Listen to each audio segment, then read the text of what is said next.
Are you ready? I'm ready. All right.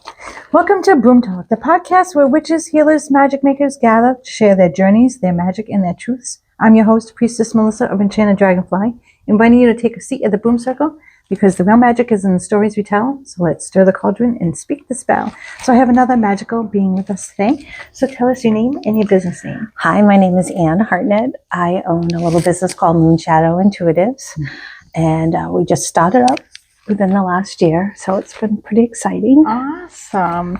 And could you tell us about what you do? Well, I'm a medium and I channel spirit, and I also started channeling angels. And when the angels came in, it was really exciting because I was meeting people who were actually working with angels and were light workers, and they were journeying and they were doing all kinds of stuff. And I was like, "Oh, you're astro projecting," and I'm like, "How exciting!" And they're like, "No, it's not." So I felt like I was there to meet them to say, "No, you're supposed to be doing that. That's what they want you to do. That's you're a light worker." So and I also read cards. I read tarot and I read angel cards. Awesome. And I'm in the practice. Right now, I'm trying to be certified to do the Ashikaric records. So my hands are full. Yes, busy It's girl. exciting, Yeah, though. yes, absolutely. And could you tell us where you're located for your business? My business is located in Seekonk, Massachusetts. I do a lot of Zoom. I do some house parties. I've been doing a lot of psychic fairs because it's kind of comforting for me to be around people who have these abilities. Because sometimes I think we go, "Is that real? Is that me?" And then it really helps to talk to other people like yourself who are in the business saying, "Well, no, this is part of it. This is how you get better." And so I feel like hanging around with people who are like-minded helps me grow too. Absolutely. Yeah, you tend to get influenced by your peers and the people that you surround yourself with, for sure. Yeah. How did you start doing what you do? I always had an interest in it. Growing up, I was very sensitive, but I just thought I was a sensitive crybaby kid. And as I got older, I started hearing. I started hearing, and my brother was schizophrenic, and that was the last thing I wanted to hear was voices outside my head. And we live next to a mental health center, and I said no. So I shut it down. But I always got music, and I always knew it was spirit, and I always knew who was sending me the songs.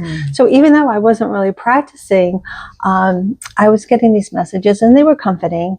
And a year ago, a friend of mine, because I used to read tarot, and 30 years ago, nobody was actually reading tarot. So I said, okay. So I brought my cards down, and it was a bunch of people, and I started reading the tarot and channeling.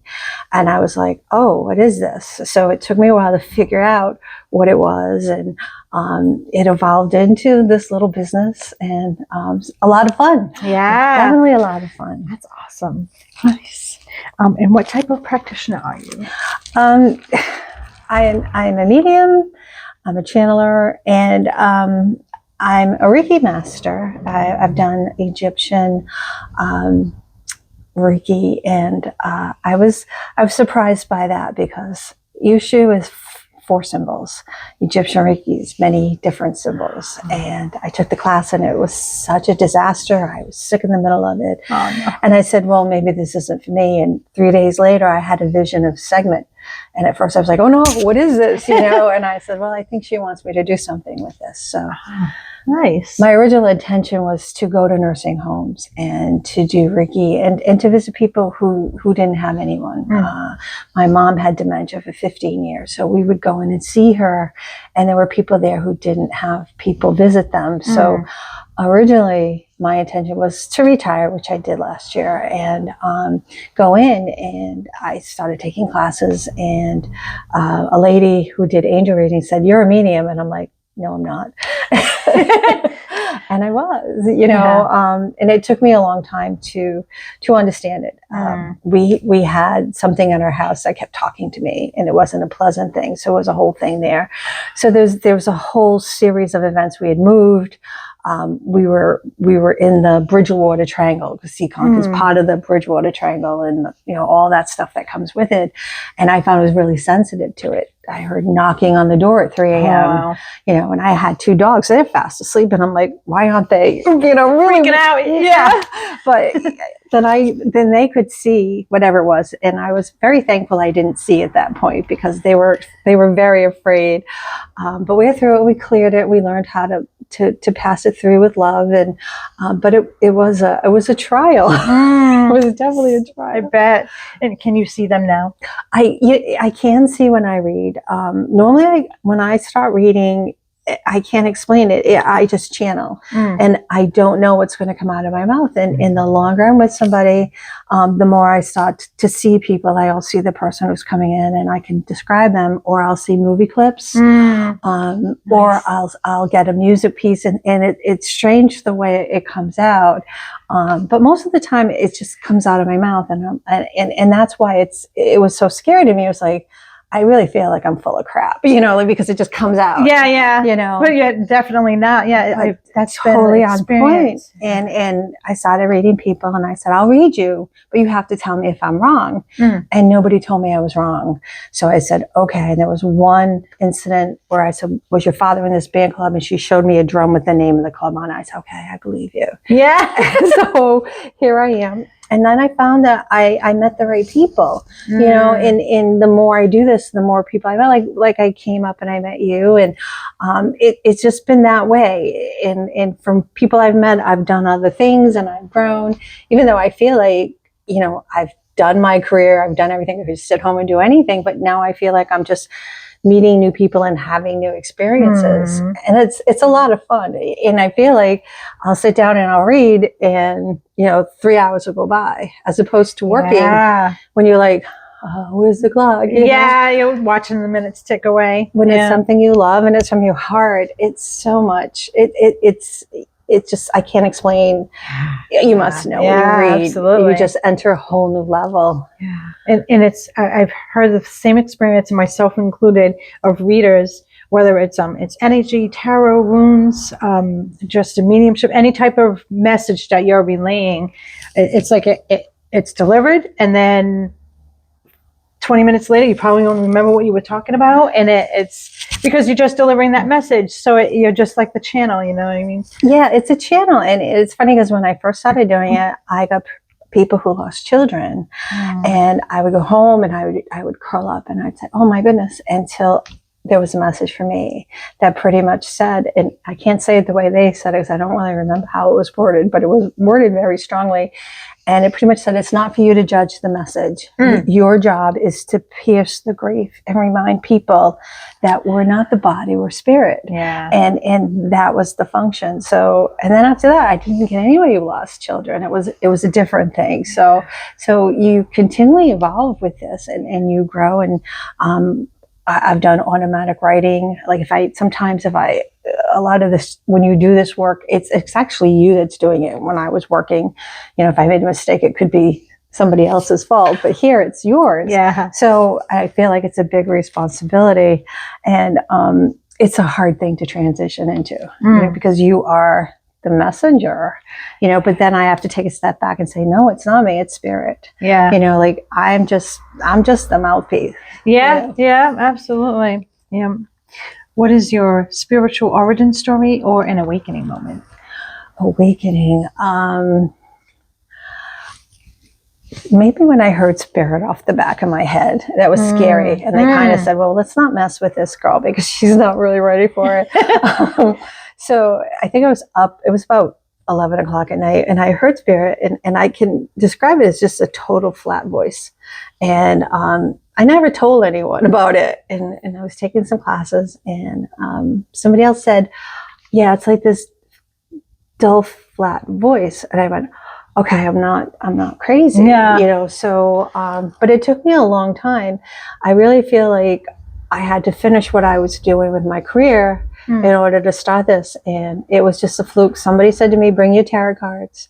And I started reading, and a friend of mine who had lost her boyfriend sat down, and I started channeling him the whole weekend because it was a convention, and he still pops in, and I text her these crazy messages. I say, he said you did this and he's okay with it, and he wants you to know that he knows. I'll send it off. She goes, oh my God, I just changed this. So it's always, you know, so I think there's always going to be a nice link with Rich. Definitely. Never, and like he just pops in, and a good friend of mine's mother came in too, and she pops in. So they were the first two. And when I started, I had a car full of people. I'd be going somewhere and they'd be like, you know. Yeah. These spirits must be comfortable with you as well, because they have to be comfortable with who they're relaying their message to, because you're delivering the message, right? I mean, I would figure. I would hope so. Yeah. I try to be respectful, and when I read, I don't read anything negative, because to me, if you're coming through, don't come through with anything negative, and why bother at that point? But I really find that spirit wants to come through positively, and the more I do this, the better I get at it, and the more they come through, and they want to give the message. When I first started, I couldn't say, well, that was 6'2" or 6'4", and now I'm like, well, this person was 6'3", and you know, and it's whatever they want. So it's like just a channel, and sometimes it's funny. Sometimes they're really funny, and I want to go out and have a beer with spirit, and they have to remember to close the door, because I take them home with me, and my dogs don't like it. No, I say that all the time. Like when someone's using a pendulum, Ouija board, any kind of divination, you have to shut the door. Yeah, absolutely. You have to shut the door. So I think my house was a conduit for spirit, even though I had, you know, the archangels, and I would pray because I had, you know, I had something nasty in there for a while, and I always try to set intention, but I forgot I was very leaky, because I really didn't know what I was doing when I first started. And I'd read anybody, and I think I was the crazy lady in the grocery store, and I said, okay, you need to really shut that door. But you know, sometimes I'm sitting there and you know, it just happens, and it's like it's almost like you zone in on one particular person, because you feel like, I can't explain how it happens. I was at church the other day, and I saw someone, and I was like, oh, I kept staring at the person, and of course I was staring back at me. So I always have to say, look, and ask, you know, do you want this message or whatever? So I've learned to kind of take a step back, take a breath, and say, okay, if this person wants. So sometimes people don't want the readings. Yeah.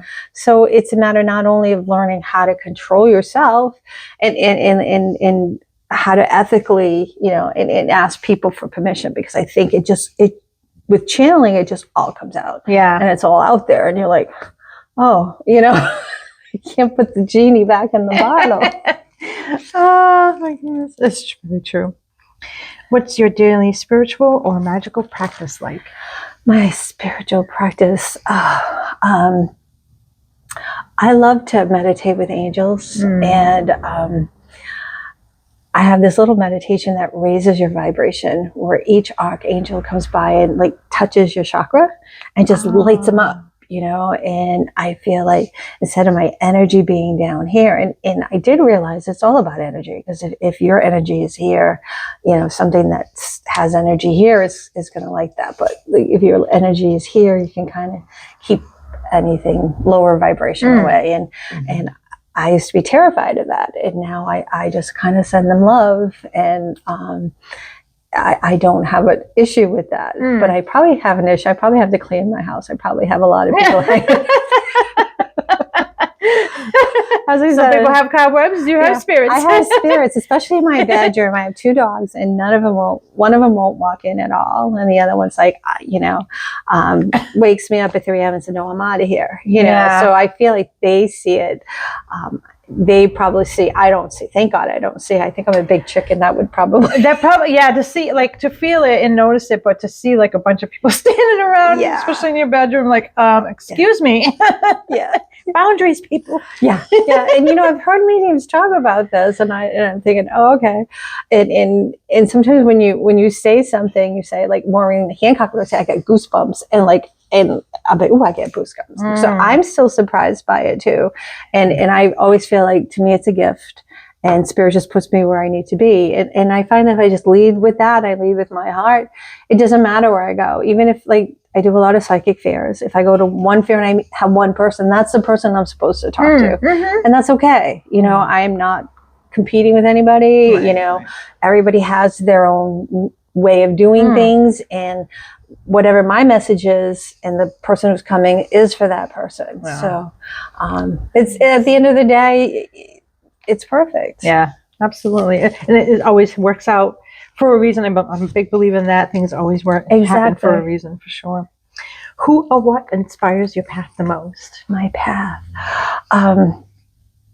I have a good friend who reads. Her name is Kathy Costa. And she was the first person I had to read for. And I sat down and I said, I think I'm full of crap. And she goes, me too.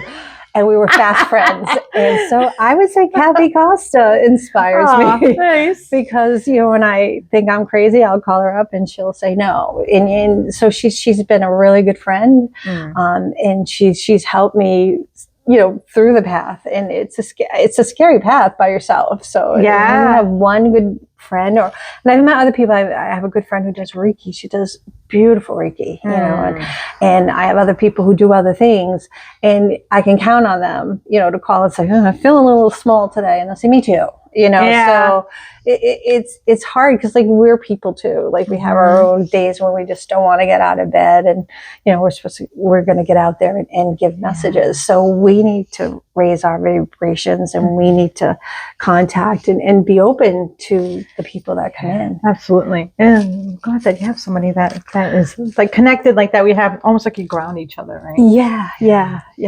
It's good to have people who have done this. You know, I may be new at it, but I feel like I'm an old soul. I feel like I've been probably murdered in many other past lives. Maybe you knew at here, but before you. Maybe that's why I didn't quite go for it. But like I said, I'm older, but like 30 years ago, this wasn't a pathway, you know, and I commend people who have businesses and put themselves out there and have a location and work hard. Because what I did is, like, I dealt with a lot of small businesses, and you have to know everything, not just the business itself. So I respect that. Yeah, it's awesome. Nice. What was the biggest challenge you faced on your journey, and how did you overcome it? Oh, tough questions, Melissa. Biggest challenge.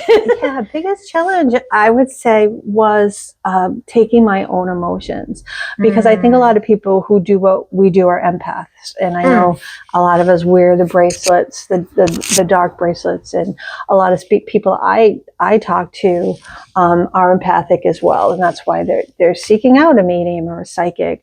And I felt like in the beginning I couldn't control if I was reading people, like people whose little kids passed,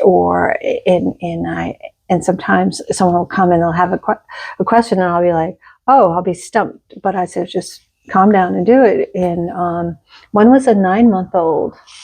And I read a 9-month-old, and at first I was like, I'm not sure I can do this. So I just kind of have to sit back and trust that person came to me. That's why it came to me, and I just need to follow Spirit's lead and take my fear out of it. You know, I think a lot of it, if you can separate your fear from just doing what you're supposed to do, and it's not easy because we're human, right? You know, and I feel like the more I do this, the better I get at it. Yeah, you know? and a lot of it, I feel like, it comes from believing in yourself and having that own self-confidence. Because the message, if you got that gift, the message is coming through regardless of how you're going to relay the message. So the more you do it, the more confidence you get in yourself, so it doesn't come out as blah, blah, blah.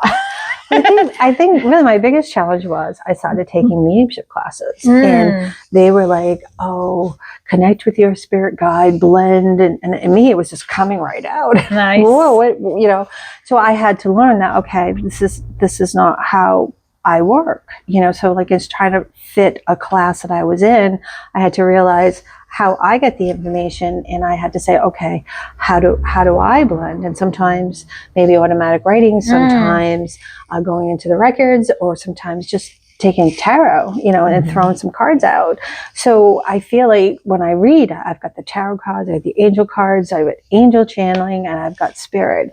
And I never know who's going to show up. But like you do too, when you read the cards, and what you do is you look at it and you almost say, okay, this is what I see. And sometimes, and I don't get it often when somebody says, no, not really. So I just switch to something else. Yeah. So I think I'm lucky that I can do those three things, and I'm hoping to expand that. But I think it's a type of business where you're always learning something. Yes. You never know the answers. I mean, if you run into anybody who knows the answers in this field, run. I'm still, what's going on? It always be a student, and it is always something to learn for sure. And it's humbling. It's humbling. Yes. It's the type of work where it's humbling, and I don't think it's ego driven, because I always have to remember it's not me, it's the spirit that's coming through me. It's just a gift that I have and that I'm able to access. And I feel like everybody has the gift, but I don't know if it would be an easy road for anybody to sit back and access it. I was sensitive to something in my house that was unpleasant, and I was lucky that I had some dabbling in spiritualism, because I kind of knew that when I was praying the rosary, something shouldn't be swearing at me, and I had friends I could call and say, this is what's happening. And they're like, pray to St. Michael, so I was lucky I had people that were there for me the whole way, because and it was funny because I had, where I moved from, the house was like 150 years old. Nothing got through that house, and I guess we had found all these mass cards and stuff in the walls. So I really feel like the house was very much protected, compared to, because I was probably an open doorway, even then. But I think that they must have had some issues with it in the past. Possibly. Possibly. Maybe it was like a hub, I guess, for lack of a better word. It could be, yes. What tools or methods or spirits guide your work? Tools and methods. I always build my power before I start. And I think in this type of work, it's intention. And when I first started doing it, I was all over the place. And my first class was a disaster. And I remember asking for help and saying, I knew I had to read it at the end of the class. And I asked for help, so it was intention. So I set the intention. So even though it was the most disastrous class I took, it taught me to learn to ask for intention. And so when I read, before I read anyone, I build my energy, and I ask for the best and highest, and I set the intention to connect with the people that person wants to speak with. Wonderful. It's hard when you're doing psychic pitch. You have 10 minutes or 15 minutes. Yeah. So I would say, who do you want to talk to? Because I open the door, I don't know who's going to come through. Right. Yeah. And the biggest challenge was they would all come through, like 2, 3 all at once, and I'd be like bouncing around with them. And I'm starting to say, okay, if your mother's side, father's side, touch here. So I'm trying to work that out, or trying to say one at a time. And I'm trying to realize that I'm in control. So I can say, hey guys. Yeah, you can organize those messages. Let's not confuse the sitter here. Yeah, very much so. You're like, mix the messages, come out. Your father says something about eggs, but you go, what? How do you stay energetically protected and grounded? Oh, that was my biggest problem when I started with staying grounded and learning how to stay grounded. And I find that crystals help. And I also ask the angels to ground me, because I don't know if I'm lazy like that, but I know people, they have a whole ritual, but I do try to picture vines going through my feet, going into the earth, going through the rock and the crystal, all the way to Mother Gaia, and anchoring. So I always pull that anchor with the roots. Nice deep roots. Bring up some gold, because gold is wisdom. So I try to bring that up too at the same time. And then I build my energy out, and I go, okay, let's go. Yeah. Nice. But sometimes it's just there, because it's so overpowering. And like, even when I have to shut the door, there's someone there that really, really wants to speak to somebody. And I was at a funeral, and I was talking to somebody, and I hadn't done any of it. And all of a sudden I was like, your father says. Yeah. I'm like, okay, let's hope he's okay with this because it's coming out. Yeah. Yeah. Sometimes it's like you have no choice. The messages are right there, and sometimes they're banging on the door like, I got to get this message out. Yeah. Exactly. Yeah. What's one common misconception about your craft or your work?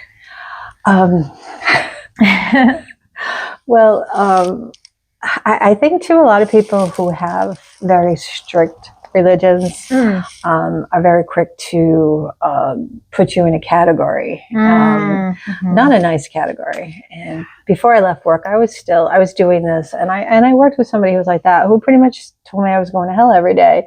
And I said, okay, I'm in good company. I'm not going to worry about that. And I'm like, okay, but I didn't judge them or say anything about it. I just said, it's a shame that they can't let this in because there's so many people there on the other side that want to communicate.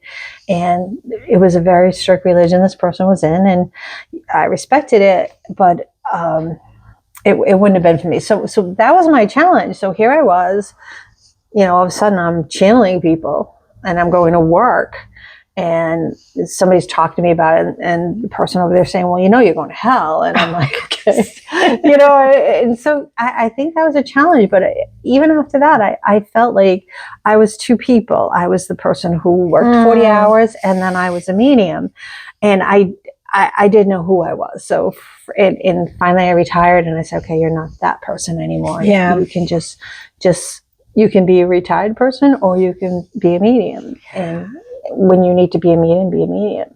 When you're retired, I'm usually doing classes about mediumship. So.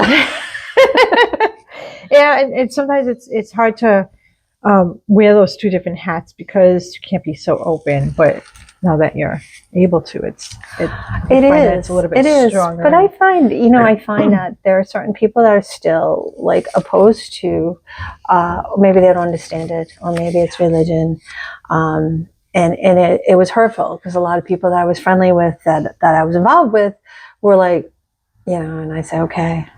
Yeah, we'll talk about it. Look at you different. Yeah, we'll talk about it when one of us are on the other side. So yeah. It's not something, I don't think anybody would choose this for themselves.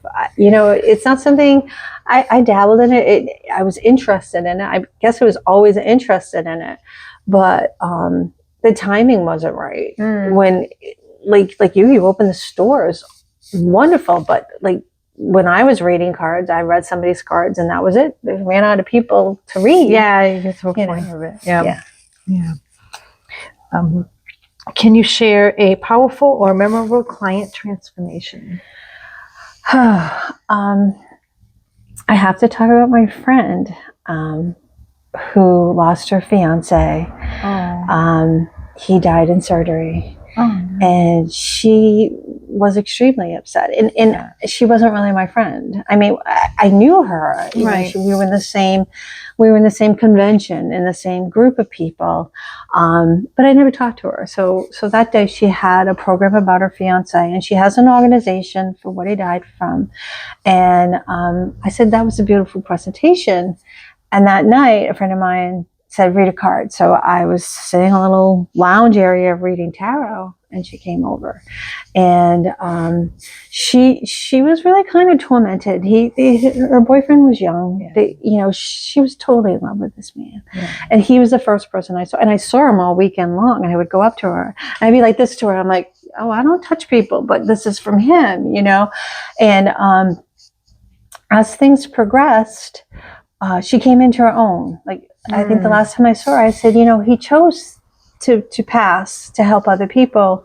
I said, but you did too, because you have this organization. Yeah. I said, that now, right? And she said, yes.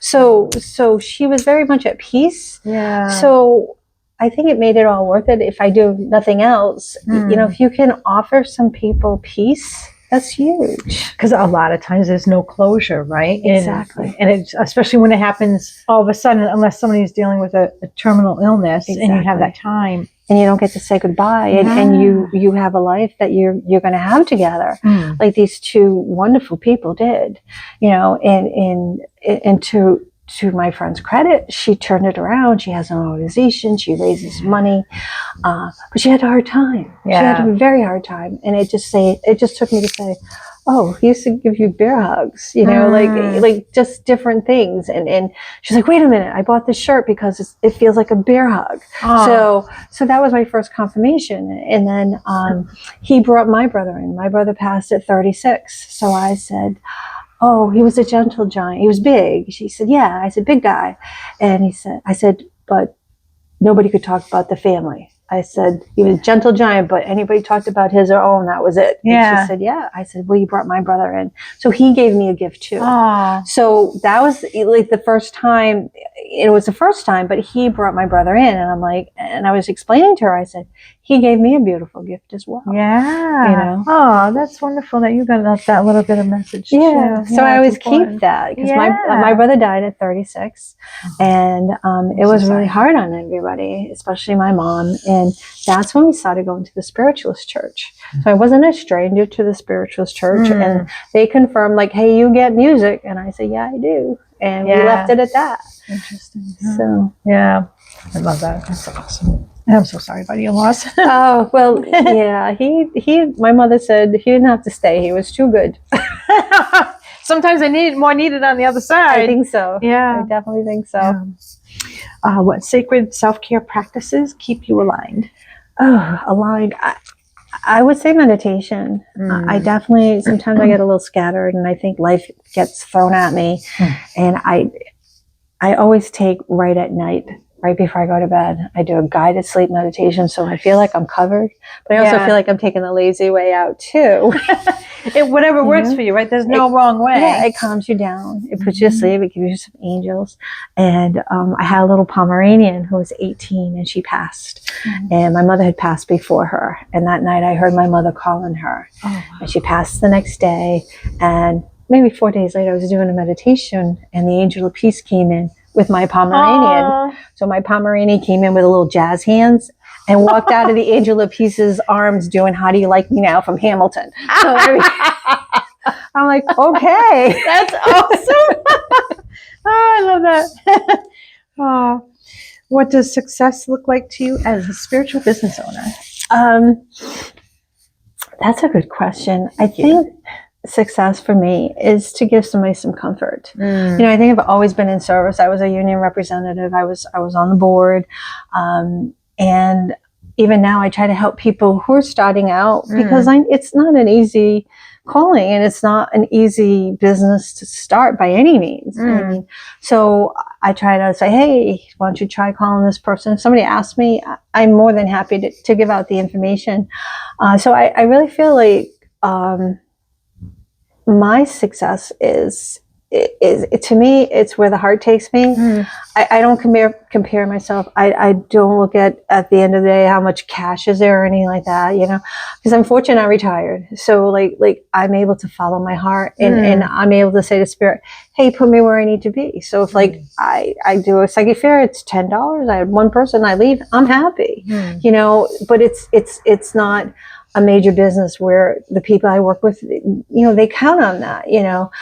For me, it's more spiritual. It's more of a calling. So as long as people are happy, you know, I'm happy. And I feel like it's a good day's work. Yeah. You know? Yeah, absolutely. Because you're doing what your heart wants you to do. Yeah. Yeah. And you're right. And you're leading, and it's funny how, not funny, haha, but amazing where it can take you when you follow that path, right? You know, and it is, and I feel like I've known people who started businesses and they've gone nowhere, and I feel like and I've only done it like physically for a year, but I've been in different places, and now I feel like more and more opportunities are like the Witch's Veil with you came up. You know, I've done some expos, I've done a lot of psychic fairs, and hopefully they like me and want me back. But you know, I always just feel like it's just where spirit wants to put me. You know?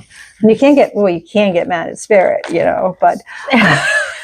I mean, I don't know, it's not going to get you very far. It's not going to get you any far. You know, if the angels tell you must do this, you do it. But I remember I was getting a Michael Jackson song, Shake Your Body Down to the Ground. And I'm like, what do you mean? What do you mean? Well, I fell down. I'm like, oh, come on. No, really, stop it. So they do have, my guides have a sense of humor, Yeah. And the first time I saw my guide, he looked like South Park Jesus, right?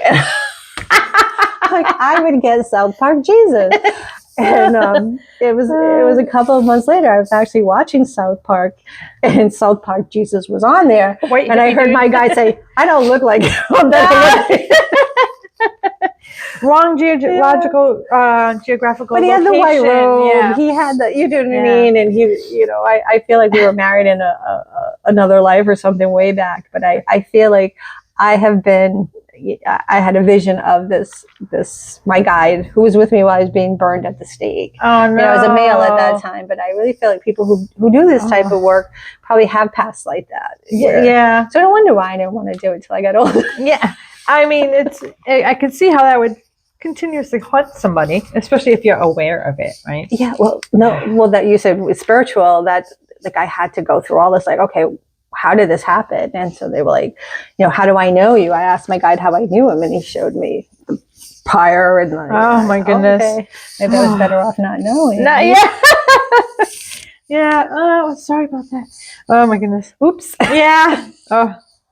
Do you follow the moon, astrology, or seasonal cycles in your work? I follow them. Well, I'm Moonshadow, and it was funny because I didn't know what I was doing when I started my business. I didn't, a name is important. And I asked ChatGPT, and I had a whole list. And then I heard Cat Stevens' Moonshadow. Oh, nice. And they sent it, and I'm like, okay. And then I realized the significance that Cat Stevens was very spiritual, and he hadn't seen the Moonshadow, and it was highly significant for him. So I really resonated with that. Nice. So yeah, that's awesome. Yeah. Well, that was a gift from Spirit. Yeah. So I wish I could take credit. But no, it's a beautiful message or a gift, and you were able to now use it. Give me two. Yeah. 2 for 2. So I feel like even I give, I get back. Yeah. Like with everything else. Yeah, of course. With everything. You give freely of yourself, it comes back to you. I agree. Definitely. And if you hold on tight to something, it's never gonna, and I did that before I left work. I stayed an extra year. Yeah. And I was afraid to go out, and then this started happening. I mean, I had the little haunted thing, but I just figured, Bridgewater Triangle. Yeah. Moved to the wrong place. Oh my goodness. If you're psychic, you should never live there. Yeah. So it's going to amplify you times 10. What's something you wish more people knew about energy work, divination, rituals, what have you?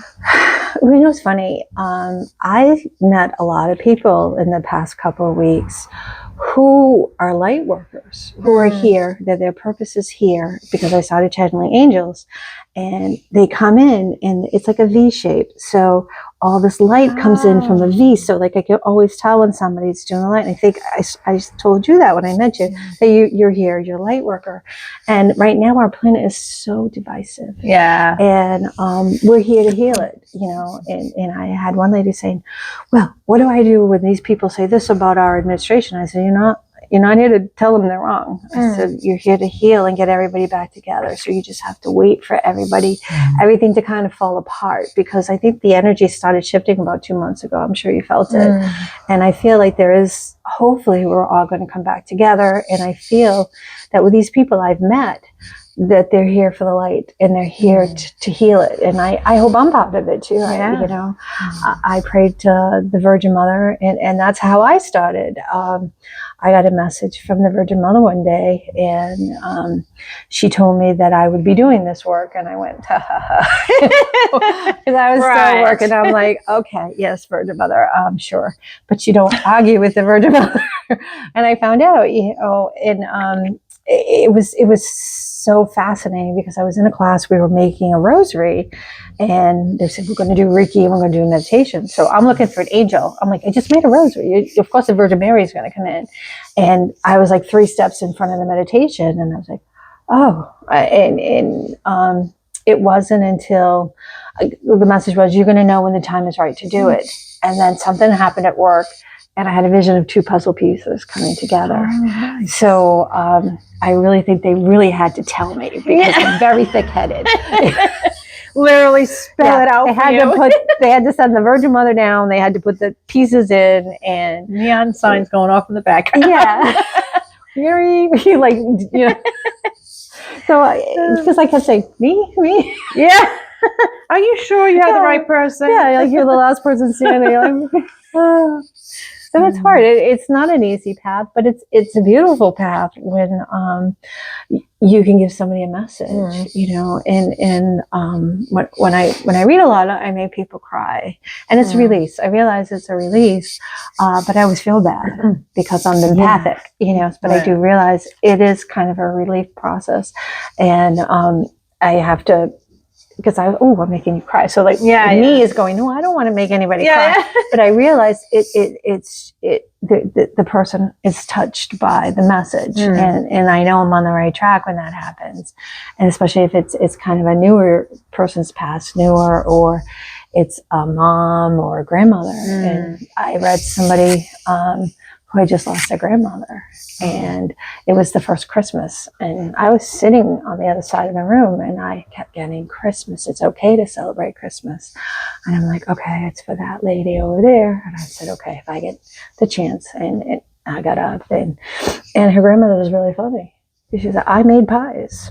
You not so much, you know, like she was lovely, you know, and the message was welcome, you know, and some of it was saved for later because it was just for her, you know, it wasn't for everybody, but a lot of the time the spirit comes in, there are people there where I'd like to go out and have a beer with them, or you know, like sit down and talk to them, you know.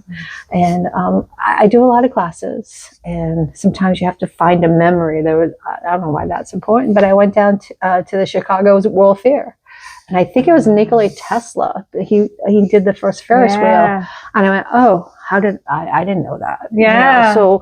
So spirit really amazes me sometimes, and I go, even I'm like, whoa, did that just happen? You know. So it amazes me as well. You know, I don't feel like it's me. I feel like they're able to channel the message through. But there are days where I'm like, ooh, goosebumps. Definitely feel that for sure. Yeah, awesome. That's something about that is like so powerful. Yeah. If you could give one piece of advice to somebody just starting their path, what would it be?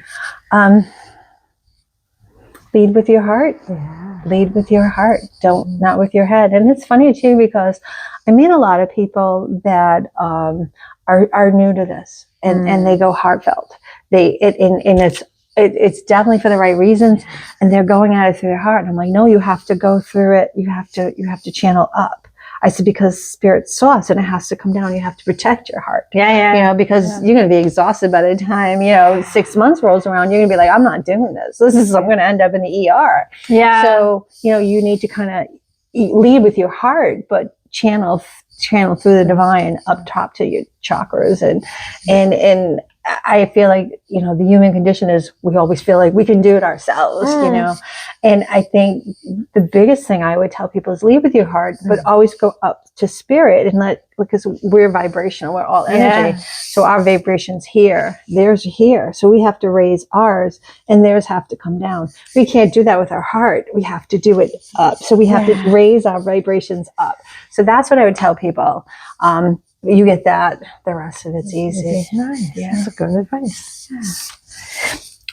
What magic are you currently brewing in regards to classes you're doing, events you're doing, things coming up?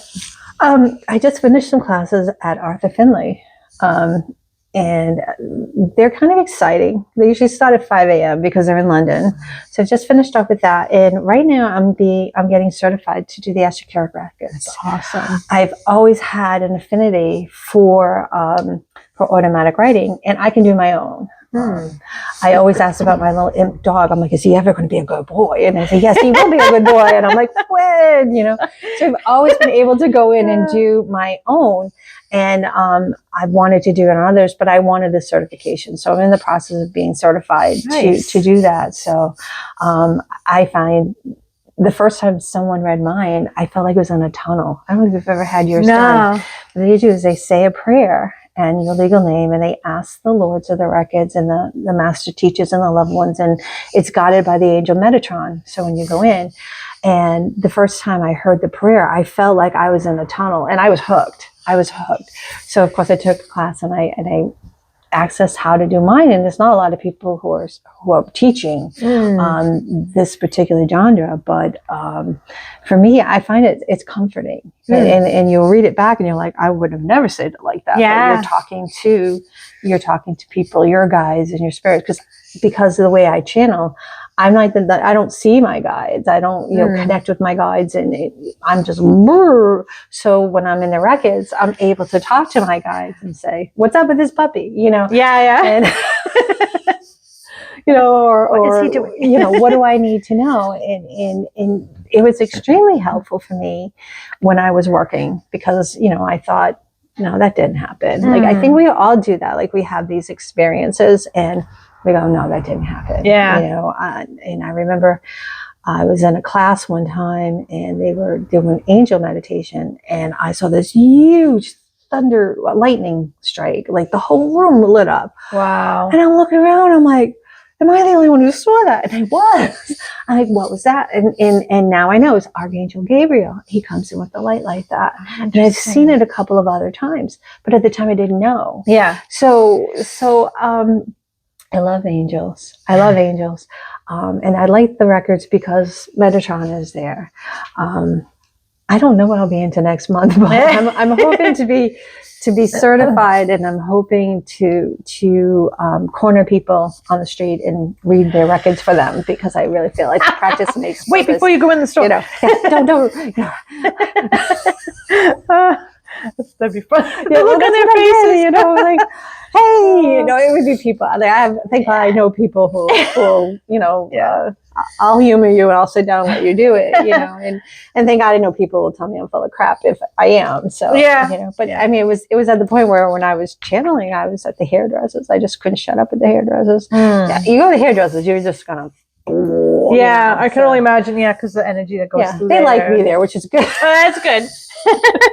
So it's best that you go places that they know they're not afraid of you. They're not kind of going, But there's always a light and beautiful message, and it's funny because people will tell me that, like when I'm reading, the way it's put, and I don't really think it's me.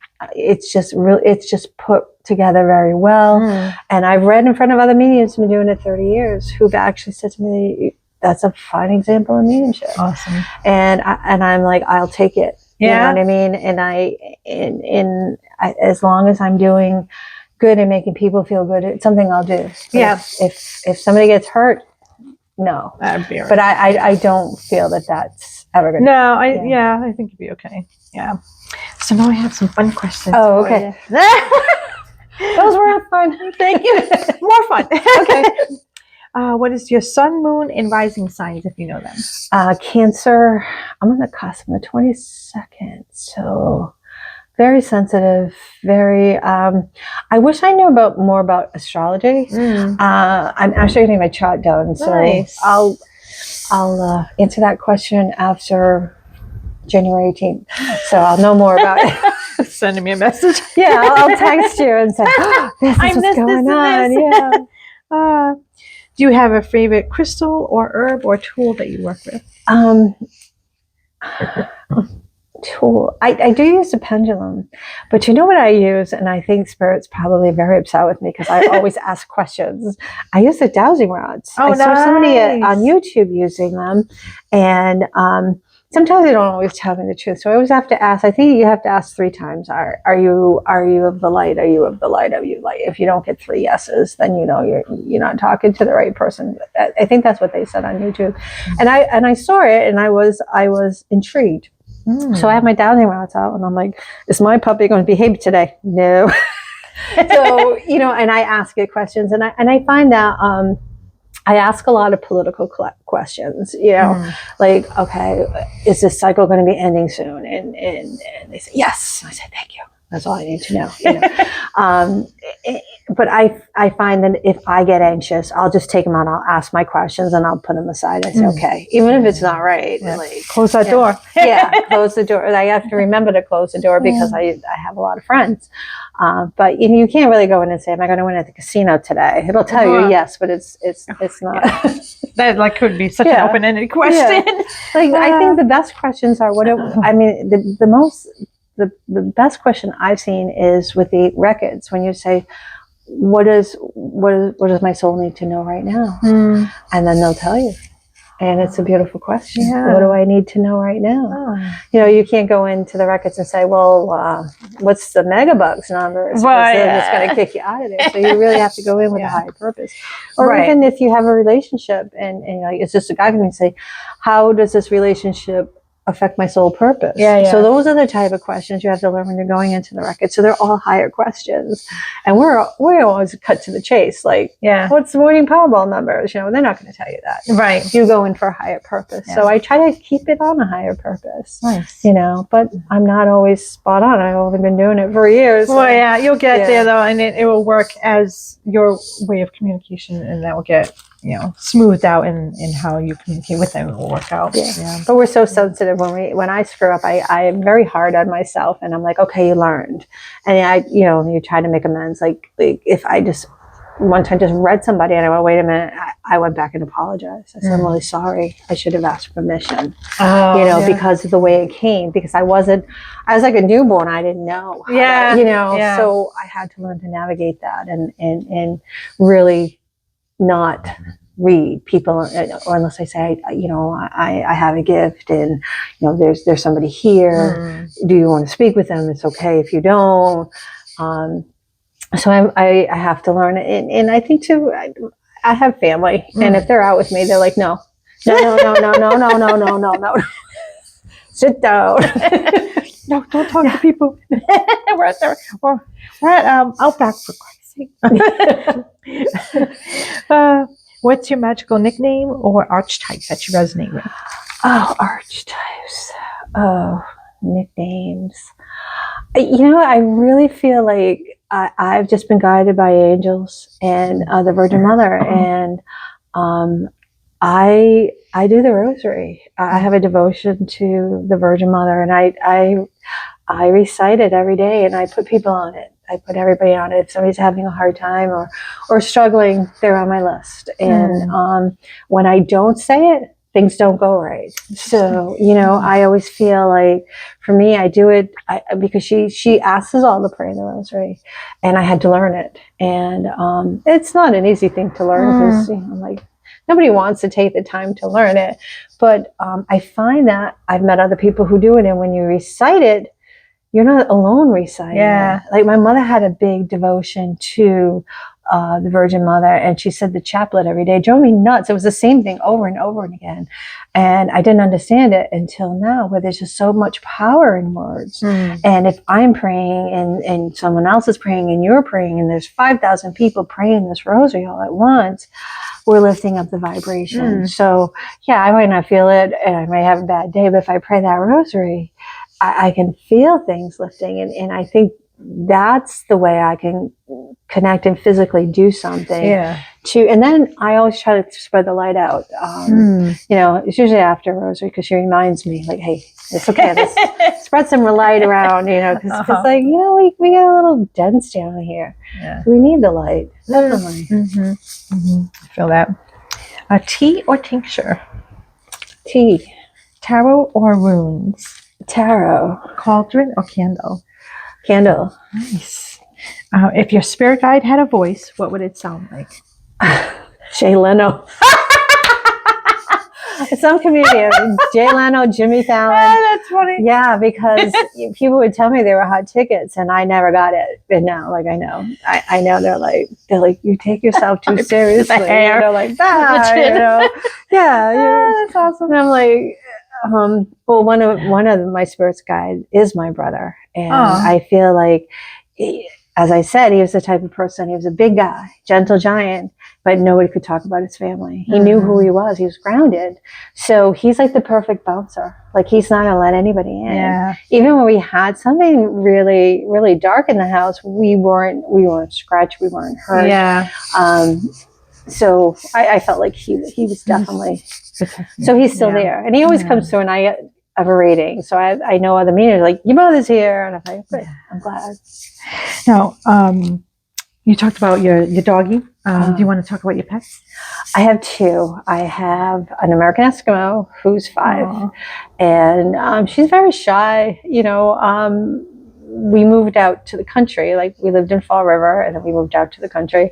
And she was a pandemic dog, so she doesn't like other dogs. And then we got our other little, I call him the hoodlum, but he's not. He's going to get better. The hoodlum. Yeah, he didn't want to pee outside. He didn't want to do anything. But he was the cutest thing. He had legs that would fly enough. Yeah, he was rebellious, and you know, we tried training him. This is the 3rd time, because he's actually at boarding school today. We had somebody in the summer, and we had another and the training was more to make him behave, and he was a free spirit. Like everybody else, every other dog was walking on a leash, and mine was going ping, ping, ping. And I should have just said, okay, he's a different soul, you know. And then they said, well, we want to put a shock collar on him. I'm like, no, you don't. We're out of here, you know. So yeah, no, my pets, they ground me. They do ground me. They're like, I want to go out. I know it's 10 below zero, and it's 3 a.m., but that's where we're going. Okay. And my older dog has to go to the park every day. You know, she has a big backyard. We live in the woods. Gotta go to the park. Yeah. Go socialize. Yep. Yep. That's so cute. Yeah. But I think they ground you. I think pets are, I live with my sister, so they're more attached to her. Okay. But when they're good, they're her dogs. When they're bad, they're my dogs. That's old chestnut. Yeah. Yeah. So they're my dogs a lot. So I'm okay. So. Oh, that's funny. Oh, that's all the questions I have. Oh, well, thank you for having me. This was fun. For joining me. Was there anything else you would like to talk about? We talked about a lot of stuff. I would just say, if this is your calling, or if you're empathetic, you know, protect yourself. Do that first, and then follow your heart. And if you follow your heart, you can never go wrong. Yeah, very true. Very true. Good advice. Yeah. Yeah. So I'm going to put a link for them to find you in the description. Do you want that to be your Facebook page? Yeah, you can put. That's all I have. Okay. Yeah, I got to do better with the Facebook page. Yeah, good. No worries. Yeah. I'm like, I have my page, and then I have my other page linked to it, and I'm like, how does this work? And I'm like, okay, I'm going to find an expert next year. That's one of the things I'm doing in my downtime. I'm going to find an expert on Facebook, and I'm going to corral them. And I need help. Yeah, yeah. Well, we're psychic. We're not. Yeah. If we were, we'd be, you know, making money somewhere. So go check her out on her Facebook.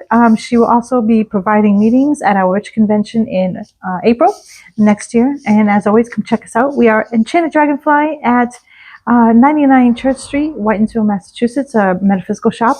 And give this episode some love. Share with your friends. Like the episode. Click the little button to subscribe to our channel. Helps us bring these episodes and these magical beings with these magical stories to you. Otherwise, best please. Bye, guys. Love y'all.